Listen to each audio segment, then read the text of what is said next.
ሰበር ዜና ጦሩ ከኤርትራ ጋር አይዋጋልኝም ሲሉ ጠቅላይ ሚኒስትር አብይ ያበጠውንም ዘረገፉት። በኤርትራ የቤት ለቤት አፈሳ ተጀመረ።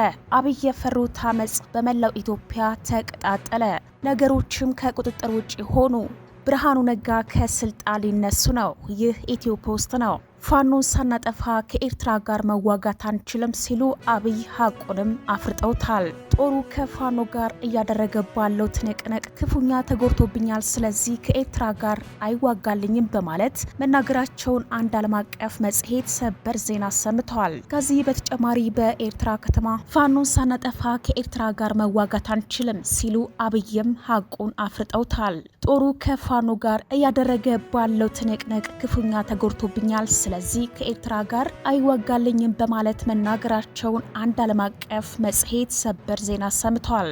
ከዚህ በተጨማሪ በኤርትራ ከተማ የቤት ለቤት አፈሳ መጀመሩንም ይፋ አድርገዋል። በዝርዝር ትሰሙታላችሁ።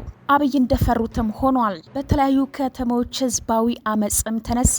ፋኖ ዘመነ ካሴ ከትናንት በስቲያ በከተሞች ህዝቡ አመጽ እንዲያስነሳ ጥሪ ካቀረበ በኋላ ነው በተለያዩ ከተሞች አደገኛ የተቃውሞ ድምጾች በአደባባይ መሰማት ጀመረው።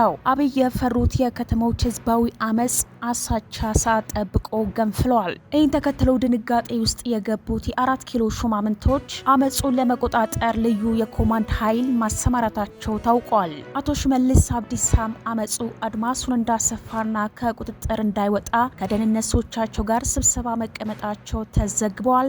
በዝርዝር የምታደምጡት ጉዳያችን ነው። በአማራ ስለ አሰብ ሲመከር ውሏል። ከፋኖ ጋር ትንቅንቅ ውስጥ ያለው የአማራ አድማ ብተና ፊቱን ወደ አሰብ ዘመቻ ሊያዞር ነው ያስባለ መረጃ በዛሬው ዕለትም ወጥቷል። ባለፈው ሳምንት ከፋኖ ጥቃት ለጥቂት ተረፉ ሲባሉ የነበሩት አቶ አረጋ ከበደ አሰብን የተመለከተ አንድ ጥብቅ ውይይትም አድርገዋል። በዚህ ውይይት ታዲያ ለአድማ ብተና ፖሊስ ጥብቅ ትዕዛዝም ሰጥተዋል። ጀነራሉ ብርሃኑ በቀለ በበኩላቸው በሉዓላዊነታችን ላይ ማንም ምንም እንደሚያደርግ በፍጹም አንፈቅድም ሲሉ የኢትዮጵያን ድንበር ጥሶ ለገባው ሻዕቢያ መልእክት ሰደዋል።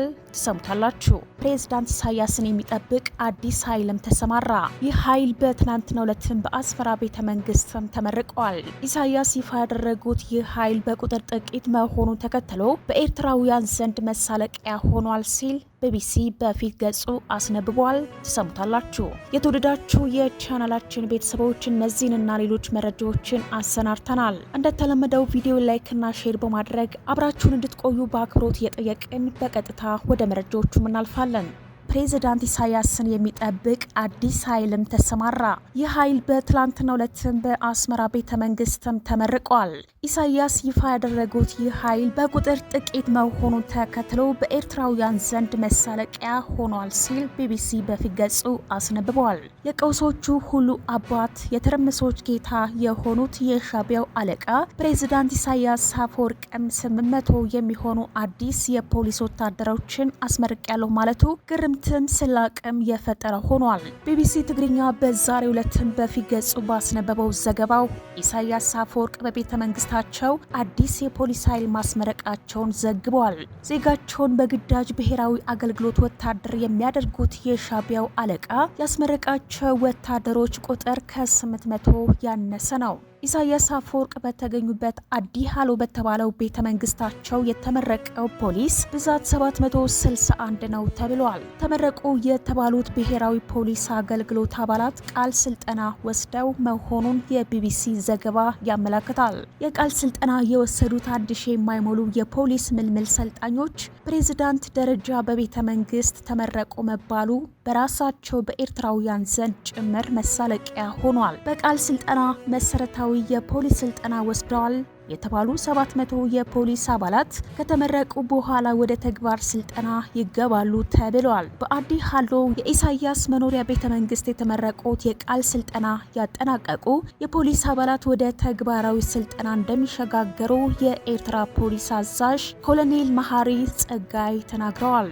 ፕሬዝዳንት ኢሳያስ አፈወርቂ ትናንት በተካሄደው የምረቃ ስነ ስርዓት ላይ መገኘታቸውን ቢቢሲ በዘገባው ላይ በስላቅም ገልጾታል። ቢቢሲ ትግርኛ በዘገባው የፕሬዝዳንቱ በእንደዚህ አይነት የፖሊስ ምረቃ ላይ መገኘታቸው ብርቅ ነው በማለት ድርጊቱን በስላቅም ገልጾታል። ለፖሊስ አባላቱ የተሰጠው የቃል ስልጠና የኢንተርኔትና የሳይበር ደህንነት ያካተተ ነበር ተብሏል። ለዜጎቿ የኢንተርኔት አገልግሎት በማታቀርበው ኤርትራ ለፖሊስ አባላት ስለ ኢንተርኔት ክህሎች ስልጠና ተሰጥቷል መባሉ በራሱ ላይ እንደ መሳለቅም ተወስዷል። ኢሳያስ አፈወርቂ ያኔው ቀሃስ ከአዲስ አበባ ዩኒቨርሲቲ ሸፍተው በህወሓትና በውጭ ኃይሎች ድጋፍ ኤርትራን ከኢትዮጵያ ከገነጠሉ በኋላ የግል ሚስታቸው ያክል አድርገዋታል። ኤርትራ ነጻነቷን ካወጀችበት ጊዜ ጀምሮ በታሪክ ከኢሳያስ ውጭ ማንም የማይዛት ለዜጎቿ ሲኦል የሆነች ጎስቋላ ሀገር ሆናም ቀርታለች። ኤርትራውያን በሀገራቸው ተስፋ ቆርጠው ኢትዮጵያን ጨምሮ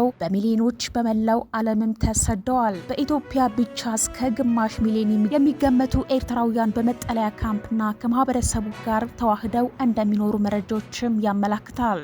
አድማጮቻችን መረጃችን የቀጠለ ሲሆን በተለያዩ ከተሞች ህዝባዊ አመጽም ተነሳ። ፋኖ ዘመነ ካሴ ከትናንት በስቲያ በከተሞች ህዝብ አመጽ እንዲያስነሳ ጥሪ ካቀረበ በኋላ ነው በተለያዩ ከተሞች አደገኛ የተቃውሞ ድምጾች በአደባባይ መሰማት የጀመረው። አብይ የፈሩት የከተሞች ህዝባዊ አመጽ አሳቻ ሰዓትን ጠብቆ ገንፍሏል። ይህን ተከትለው ድንጋጤ ውስጥ የገቡት የ4 ኪሎ ሹማምንቶች አመጹን ለመቆጣጠር ልዩ የኮማንድ ኃይል ማሰማራታቸው ታውቋል። አቶ ሽመልስ አብዲሳም አመጹን አድማሱን እንዳሰፋና ከቁጥጥር እንዳይወጣ ከደህንነቶቻቸው ጋር ስብሰባ መቀመጣቸው ተዘግቧል። በዛሬው ዕለትም የአደባባይ ተቃውሞ የተነሳው በኦሮሚያ ክልል በሚገኙ ዩኒቨርሲቲዎች ነው። የዩኒቨርሲቲ ተማሪዎች ወደ አመጽ እንዲገቡ ያደረጋቸው ትምህርት ሚኒስተሩ ከሰሞኑ የዩኒቨርሲቲ ተማሪዎች ከመመረቃቸው በፊት 1 ዓመት ነጻ አገልግሎት መስጠት አለባቸው ሲል መወሰኑን ተከትሎ ነው። ይህን ውሳኔ የተቃወሙ ተማሪዎች በአምቦ፣ መደወላቡ፣ ሀረማያና ሌሎች ዩኒቨርሲቲዎች ድምጻቸውንም አሰምተዋል። የትምህርት ሚኒስተሩ ፕሮፌሰር ብርሃኑ ነጋ የከፍተኛ ትምህርት ተቋማት ተማሪዎች የ3ኛ ዓመት ትምህርታቸውን ሲያጠናቀቁ ለ1 ዓመት የማስተማር አገልግሎት እንዲሰጡ የሚያስገድደው መመሪያ ከ2019 የትምህርት ዘመን ጀምሮ ተግባራዊ እንደሚሆን መናገራቸውን ተከትሎ በትላንትናው ዕለትም ሰኞ ህዳር 8 በአንዳንድ የመንግስት ዩኒቨርሲቲዎች ተማሪዎች ተቃውሞ ማሰማታቸውን ማረጋገጥም ችለናል። የተማሪዎች ተቃውሞ ከተቀሰቀሰባቸው ከፍተኛ የመንግስት የትምህርት ተቋማት መካከል አምቦ፣ አርሲ፣ ቡሌ ሆራ፣ ሰለሌ፣ ወዶላቦና ድሬዳዋ ዩኒቨርሲቲዎች እንደሚገኙበትም ጣቢያችን ማረጋገጥም ችሏል። ተቃውሞ ያሰሙ ተማሪዎች ካስተጋቧቸው መፎክሮች መካከል የመምህርነት ሙያ ስልጠና ያልወሰዱ ተማሪዎችን የማስተማር ብሔራዊ አገልግሎት ስጡ ማለት ተቀባይነት የለውም የሚለው እንደሚገኝበትም ተጠቅሷል። ፕሮፌሰር ብርሃኑ ትላንት በህዝብ ተወካዮች ምክር ቤት ቀርበው በአዲስ መመሪያ ዙሪያ ባደረጉ ገለጻ የመጀመሪያ ዲግሪ ያላቸው ተመራቂዎች የ1 ዓመት የማስተርስ የማስተማር ስነ ዘዴ ኮርስ በመውሰድ ለመምህርነት ብቁ መሆን እንደሚችሉ ጠቁመው ነበር። ይበንዲ እንዳለ በሌላ መረጃችንም በአማራ ስላሰብ ሲመከርም ውሏል። ከፋኖ ጋር ትንቅንቅ ውስጥ ያለው የአማራ አድማ ብተና ፊቱን ወደ አሰብ ዘመቻ ሊያዞር ነው ወይ ያስባለ መረጃ በዛሬው ዕለትም ወጥቷል። ባለፈው ሳምንት ከፋኖ ጥቃት ለጥቂት ተረፉ ሲባሉ የነበሩት አቶ አረጋ ከበደ አሰብን የተመለከተ አንድ ጥብቅ ውይይትም አድርገዋል። በዚህ ውይይት ታዲያ ለአድማ ብተና ፖሊስ ጥብቅ ትዕዛዝም ሰጥተዋል። ጄኔራል ብርሃኑ በቀለ በበኩላቸው በሉዓላዊነታችን ላይ ማንም ምንም እንደሚያደርግ በፍጹም አንፈቅድም ሲሉ የኢትዮጵያን ድንበር ጥሶ ለገባው ሻዕቢያ መልእክትም ሰደዋል። የአሰብ ነገር ቁርጥ መሆኑን ተከትሎ በሀገር ውስጥ ያሉ ጦርነቶች ጭምር ለመቋጨት ባለፉት ሳምንታት የመከላከያ ሰራዊት በተለይም በጎጃም ጠንከር ያለ ዘመቻ እያደረገ እንደሚገኝ መረጃዎቹ ያመላክታሉ። ጎን ለጎን ባለፉት ወራት የአማራ አድማ ብተናና ሚሊሻ በገፋ በማሰልጠን እንዲሰማራ ሲዘጋጅም ቆይተዋል። ዛሬ የወጣው መረጃ ደግሞ ባለፉት ወራት በመከላከያ ሰራዊት ሲሰለጥን የቆየው የአማራ አድማ ብተናና ዝግጅቱን ላሰብ ነው ወይ የሚል ጥያቄ የሚያጭር ነው። ከጂኦ ስትራቴጂክ ኮሶምና ወደ ላቀ ቁመና በሚል መሪ መልእክት ለአማራ ክልል ፖሊስ አመራሮች የአቅም ግንባታ ስልጠና እየሰጠ ሲሆን በዚህ መድረክ ላይ አቶ አረጋ ከበደ የሰጡት አስተያየት ጥርጣሬውን ከፍ የሚያደርግ ነው። ርዕሰ መስተዳድሩ የአማራ ፖሊስ ለብሔራዊ ጥቅም መጠበቅ ኃላፊነቱን ሊወጣ ይገባል ሲሉ ነው የተደመጡት። በአሁኑ ሰዓትም በኢትዮጵያ ያለው አንገብጋቢ ብሔራዊ አጀንዳ ደግሞ የባህር በር ጉዳይ እንደሆነ ይታወቃል። አረጋ የክልሉ ፖሊስ በብሔራዊ ጥቅም ጉዳይ ኃላፊነቱ ሊወጣ ይገባል ሲሉ የክልሉ ኃይል ወደ አሰብ ይዘምታል ማለታቸው ነው ወይ የሚያስብል ነው። በዚህ መድረክ አረጋ ኢትዮጵያ የባህር በር ለማግኘት እያደረገች ያለውን እንቅስቃሴም አንስተዋል። የጂኦ ስትራቴጂ ጉዳይ የሀገራችንን ፖለቲካ ፍላጎት በምንፈልገው መልክዓ ምድር ላይ የምናስጠብቅበት መሳሪያ ነው ብለዋል የሚሉት ርዕሰ መስተዳድሩ ኢትዮጵያ በአፍሪካ ቀንድ ቀጠና የሚኖራትን የኃይል ሚዛን ለማስጠበቅ በቀጠናው ያላትን የኢኮኖሚ ተጠቃሚነት ለማረጋገጥና ፍላጎቷን ለማሳካትም ቁልፍ ጉዳይ ነው። ቀጠናው ካለው ኢኮኖሚያዊና ፖለቲካዊ ጠቀሜታ አንጻር ከፍተኛ ዓለም አቀፍ ፉክክር የሚታይበት ነው። ሀገራችን ከዚህ ሁነኛ ዓለም አቀፍ ጠቀሜታዎች መገፋት የለባትም፣ ከዚህ እድልም መቋደስ ያስፈልጋታል ሲሉ ተደምጠዋል። በህግና በጠንካራ ዲፕሎማሲያዊ ላይ የተመሰረተ የወደብና ተፈጥሮ ሀብታችንን የመጠቀም መብታችንን ማረጋገጥ ይኖርብናል ሲሉ የሚቀጥሉት አረጋ ይህንንም በቅድ ለመምራት ይቻል ዘንድ የጂኦ ስትራቴጂክ ፖሊስና ቅድ አዘጋጅታ እየተንቀሳቀሰች እንደምትገኝም ገልጸዋል። የሰሜን ምዕራብ እዝ ዋና አዛዥ ሌተናል ጄኔራል ብርሃኑ በቀለ በበኩላቸው እኛ በሉዓላዊነታችን ላይ ማንም ምንም እንደሚያደርግ በፍጹም አንፈቅድም የሚል ንግግር አሰምተዋል። በየትኛውም ሁኔታ ውስጥ ሆነን ወታደራዊ አቅማችንን እየገነባን እንገኛለን ያሉት የእዙ አዛዥ ሌተናል ጄኔራል ብርሃኑ በቀለ ለዚህም ማሳያ በቅርቡ የተካሄዱ ኦፕሬሽኖችን የተገኙ ድሎች ማሳያ ናቸው ብለዋል።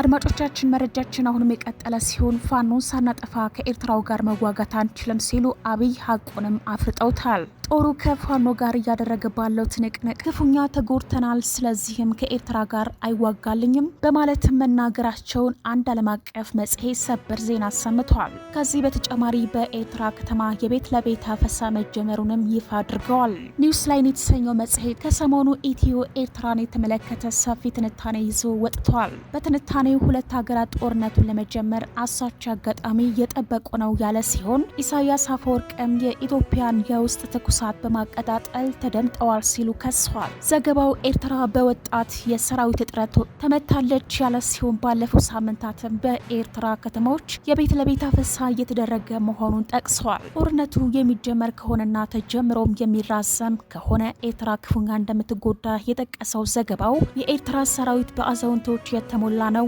ይህም ለሻዕቢያ ጭንቀት የፈጠረ ጉዳይ ነው ብለዋል። ከዚህ በተጨማሪ ከጂኦግራፊ አቀማመጥ አኳያ ሻዕቢያ አሰብን የሚያጣበት ትልቅ እድል እንዳለም ተጠቅሷል። በተጨማሪም አብይ ፋኖን ወቅተው ሳይጨርሱ ኤርትራን መውጋት አይችሉም በማለት ተማክለዋል። የተወደዳችሁ አድማጭ ተከታታዮቻችን ለዛሬ ያዝንላችሁ መረጃዎች እነዚህ ናቸው። ቻናሉን ሰብስክራይብ፣ ቪዲዮ ላይክ እና ሼር በማድረግ ቤተሰብ እንድትሆኑ በአክብሮት እንጠይቃለን። ጤና ይስጥልን።